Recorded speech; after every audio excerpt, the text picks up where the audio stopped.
Keesokan harinya, sinar matahari pagi, masuk melalui celah kecil di jendela kamar Andi, membuatnya perlahan membuka mata. Keringat dingin masih menempel di kulitnya. Andi, duduk di sisi ranjang, mencoba mencerna apa yang terjadi tadi malam, sosok ibu dan ayahnya yang berubah menyeramkan. Sampai akhirnya, Andi memberanikan berdiri, berjalan ke arah pintu, tangannya terus gemetar, saat memegang gagang pintu. Saat pintu terbuka perlahan, cahaya langsung masuk dari celah pintu.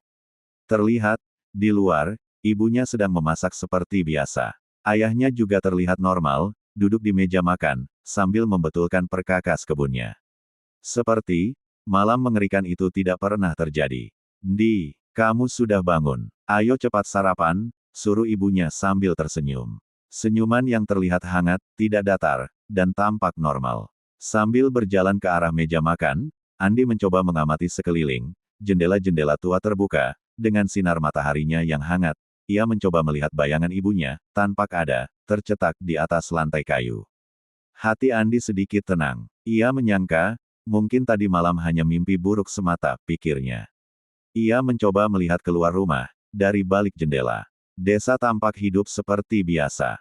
Anak-anak berlari kecil, ibu-ibu menjemur pakaian, dan para lelaki tampak sibuk mempersiapkan peralatan kerja. Semua tampak normal, seolah tidak ada satupun yang aneh pernah terjadi.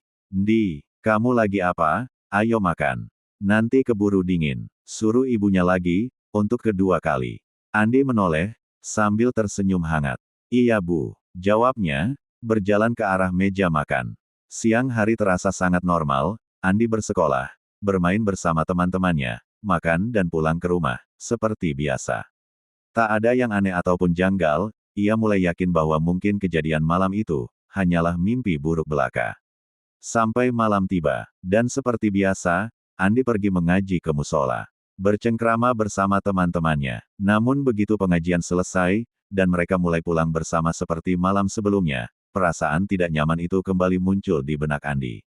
Udara malam terasa lebih berat, langkahnya seakan tak pernah sampai. Saat Andi mencoba memperhatikan teman-temannya, mereka terlihat aneh, tiba-tiba mulut mereka terdiam membisu, wajah mereka juga tampak lebih pucat dari biasanya, dan langkah mereka juga tampak aneh, badan mereka tampak tegap, dengan ekspresi datar, dan pandangan mata kosong, yang terus fokus menatap ke depan.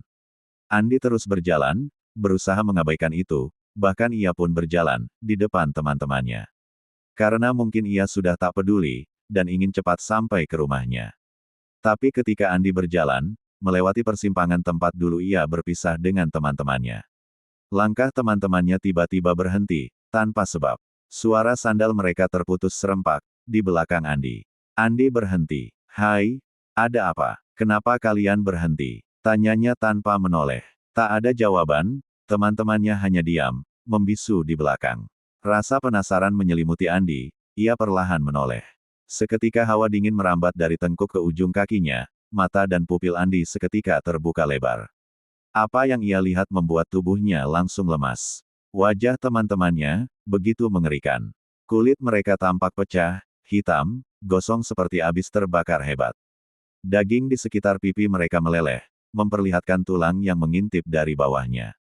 Mata mereka menghitam seperti arang, tanpa kelopak mata, terus menatap lurus ke arah Andi.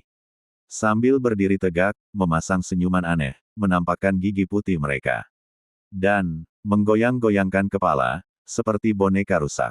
Andi, sakit, tolong, sakit. Suara mereka serempak, serak, retak, seperti suara dari tenggorokan yang sudah tidak memiliki pita suara. Andi berteriak keras, dan lari secepat mungkin, meninggalkan mereka.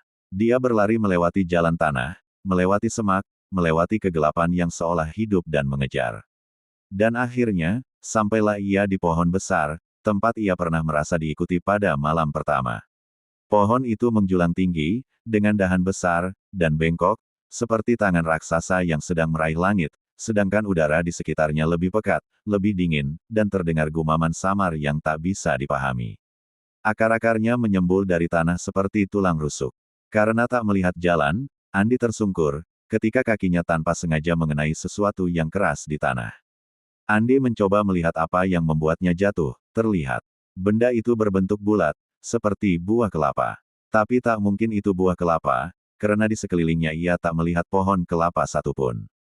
Andi menghampiri benda tersebut, berjongkok, dan membersihkan tanahnya perlahan. Sampai ia melihat sebuah tengkorak kepala manusia yang sudah retak. Bukannya berteriak ataupun lari, Andi hanya termenung, jantungnya berdegup dengan cepat, matanya mulai melihat ke arah pohon, akar, dan ke sekelilingnya. Secerca ingatan tiba-tiba terbuka. Seperti pintu besar yang dibuka paksa di dalam kepalanya. Teriakan, asap, api, suara tembakan, jeritan anak-anak, semua muncul bertubi-tubi. Ia melihat dirinya sendiri diikat, dan digiring bersama seluruh warga desa ke bawah pohon besar itu. Oleh orang-orang bertubuh tinggi dan besar, mengenakan pakaian tentara, dengan bahasa aneh yang tak Andi mengerti, seperti bahasa Belanda. Setelah itu, tumpukan jerami yang sudah dilumuri minyak, dilemparkan ke arah mereka. Tak ada satupun yang berani melawan, atau melarikan diri, mereka akan langsung ditembak, ketika mencoba untuk lari. Dan kemudian, api disulut. Api mulai melahap, mulai memakan daging, membawa jeritan, erangan, dan teriakan, bersama bau kematian yang menusuk. Andi merasakan panasnya, rasa tubuhnya terbakar hidup-hidup, terpancar kembali melalui ingatan yang terkunci puluhan tahun lalu. Dan satu hal terakhir, ia melihat dirinya sendiri, berteriak, sebelum tubuhnya ikut hangus. Ingatan itu mengoyak kesadarannya. Andi terjatuh ke tanah, tubuhnya gemetar hebat. Dirinya menatap tangannya sendiri, dan ia melihat kulitnya perlahan memudar. Transparan, seperti asap, dan saat itulah Andi menyadari sesuatu yang paling mengerikan. Selama ini ia tak pernah hidup, sudah mati sejak malam pembakaran itu. Seluruh desa hanyalah bayangan masa lalu yang terus terulang. Dan dirinya, hanyalah arwah yang tak pernah menyadari kematiannya.